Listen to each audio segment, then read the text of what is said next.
হয়, কৰোনা মহামাৰীৰ সময়তে বহাগ পাৰ হ'ল আৰু বহাগ পাৰ হোৱাৰ পিছতে বানপানীৰ সময় আহি গৈছে। ইতিমধ্যে গাঁও অঞ্চলত বিভিন্ন সময়ত বানপানীয়ে জুৰুলা কৰি আছে খেতিয়ক ৰাইজক। মই এই মুহূৰ্তত উপস্থিত আছোঁ চিপাঝাৰ সমষ্টিৰ ডিপিলাৰ একেবাৰে পশ্চিম প্ৰান্তৰ ভেৰুৱাদল গাঁৱত। আৰু এখন মই যে ভেৰুৱাদল কাহিতলী সীমান্তৱৰ্তী ডিমিলা নদীৰ ওপৰত বান নিৰ্মাণ কৰা এখন স্লুইচ গেট মই দেখুৱাইছোঁ। যি স্লুইচ গেটৰ জৰিয়তে ইতিমধ্যে অসম্পূৰ্ণ আৰু অপৰিকল্পিতভাৱে কিছু নিৰ্মাণ কৰাৰ ফলত কৃষক ৰাইজ জুৰুলা হৈছে। কৃষকৰ উপকাৰৰ কাৰণে নিৰ্মাণ কৰা এই বান্ধৰ পৰা প্ৰকৃততে কৃষকসকল উপকৃত হৈছেনে নাই এই সম্পৰ্কে মই আজি কথা পাতিবৰ কাৰণে উপস্থিত আছোঁ। একাংশ কৃষক মোৰ সৈতে উপস্থিত আছে।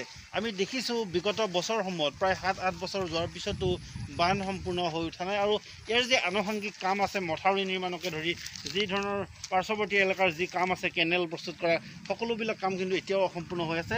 যাৰ পৰিপ্ৰেক্ষিতত কিন্তু পাথৰিঘাট ৰাজচক্ৰ এলেকাৰ হেজাৰ হেজাৰ কৃষিভূমি কিন্তু প্লাবিত হ'বলগীয়া হয় প্ৰতি বছৰে। আৰু যোৱা বৰ্ষত বানপানী অহা সময়ত চিফ ইঞ্জিনিয়াৰ পৰ্যন্ত আহি তেওঁলোকে আশ্বস্ত কৰিছিল ৰাইজক কাম কৰি দিয়াৰ।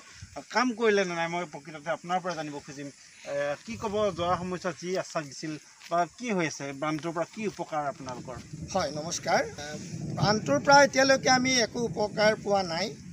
আমাক ছাৰে যেনেধৰণে আশ্বাস দিছিলে তেনেধৰণে আমাৰ কামখিনি আগুৱাই দিয়া নাই। মাথাউৰিটো আধৰুৱা হৈ থাকিল। তাৰপিছতে আৰু পিছৰ কেনেলকেইটা নহ'ল।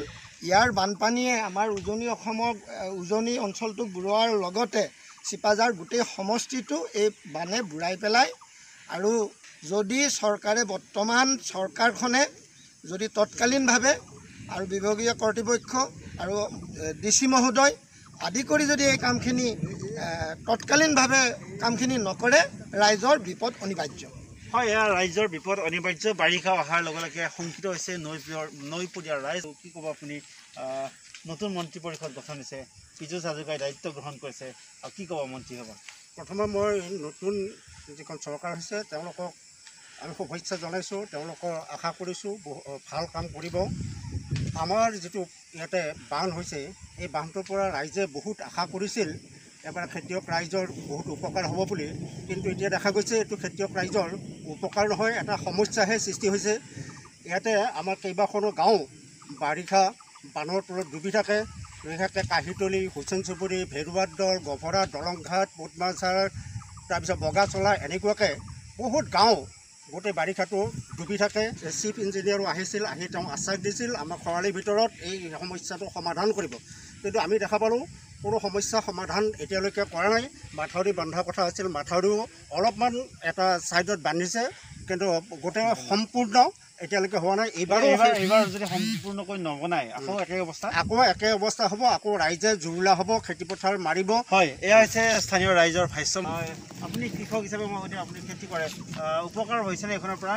এই সম্পূৰ্ণ অপকাৰহে হৈছে, কিন্তু আমাৰ উপকাৰ একেবাৰে হোৱা নাই। কাৰণ কি, এতিয়াও যেতিয়া আমি টালি টোপোলা বান্ধিব লগাই হৈ আছে, তেতিয়া আমি আৰু কি কৰিম, আৰু উপায়টো নাই। এয়া সাধাৰণ কৃষকৰ ভাষ্য। কি ক'ব আপুনি? মন্ত্ৰীৰ ওচৰত আমি আবেদন জনাইছোঁ, নিবেদন কৰিছোঁ যাতে আমাৰ এই সমস্যাটো ৰাইজক সোনকালে সমাধান কৰি দিয়ে। হয়, নিশ্চয় সোনকালে সমাধান বিচাৰিছে। একেবাৰে দেখুৱাইছোঁ যিধৰণে মথাউৰি ইতিমধ্যে খহনীয়াই আৰম্ভ কৰিছে, এইধৰণে খহি যোৱাৰ উপক্ৰম হৈছে। শিলৰ স্পাৰ্ক নিৰ্মাণ কৰাৰ যি প্ৰক্ৰিয়া আৰম্ভ কৰিছে সেয়াও অসম্পূৰ্ণ হৈ থাকিল। মথাউৰি ঠায়ে ঠায়ে চাপৰ হৈ থাকিল, যাৰ ফলত বানপানীৰে পাৰ হৈ যায় মথাউৰিৰ ওপৰেৰে, যাৰ ফলত প্লাবিত হয় কৃষিভূমি। গতিকে এই ধৰণে এইবোৰ সমস্যাৰে নিৰ্মাণ কৰা ডিমিলা নদীৰ ওপৰত থকা যি ভেৰুৱাদল পান্নাঘাটৰ অঞ্চলত থকা যি দুনী জলসিঞ্চন আঁচনিখনে কিন্তু ৰাইজক অপকাৰহে কৰিছে বুলি ব্যক্ত কৰিছে। আৰু মই সম্ভৱ হ'লে দেখুৱাবলৈ চেষ্টা কৰিছোঁ, নদীত ইতিমধ্যে বিভিন্ন সময়ত বানপানীতে হওক বা বিভিন্ন সময়ত উটি অহা দেখা গৈছে বিভিন্ন জাবৰ জোঁথৰ বা গছ গছনি, সেইসমূহ পৰিষ্কাৰ কৰাৰ কোনো ব্যৱস্থা নাই, যাৰ ফলত স্লুইচ গেটখন গৈ আবদ্ধ হয় আৰু বানপানীয়ে ইতিমধ্যে বিশেষকৈ হেঁচা প্ৰয়োগ কৰে। গতিকে এই নতুন মন্ত্ৰী পৰিষদৰ মন্ত্ৰী পীযুষ হাজৰিকা, বিধায়ক পৰমানন্দ ৰাজবংশী আৰু দৰং জিলাৰ উপায়ুক্ত দিলীপ কুমাৰ বৰা ডাঙৰীয়াক তেওঁলোকে স্থানীয় ৰাইজে দাবী জনাইছে, বাৰিষা অহাৰ প্ৰাক মুহূৰ্তত যদি তেওঁলোকে উচিতভাৱে উপযুক্তভাৱে পুনৰ নিৰ্মাণ বা মেৰামতিৰ কাম সম্পূৰ্ণ নকৰে, পুনৰবাৰ বাৰিষাত জুৰুলা হ'ব লাগিব। পাথৰিঘাট আৰু চিপাঝাৰ ৰাজচক্ৰ এলেকাৰ সহস্ৰাধিক কৃষক। ডিপিলাৰ পৰা লোকেশ্বৰ নাথৰ সহযোগত কমল কুমাৰ নাথৰ প্ৰতিবেদন, প্ৰাগ নিউজ।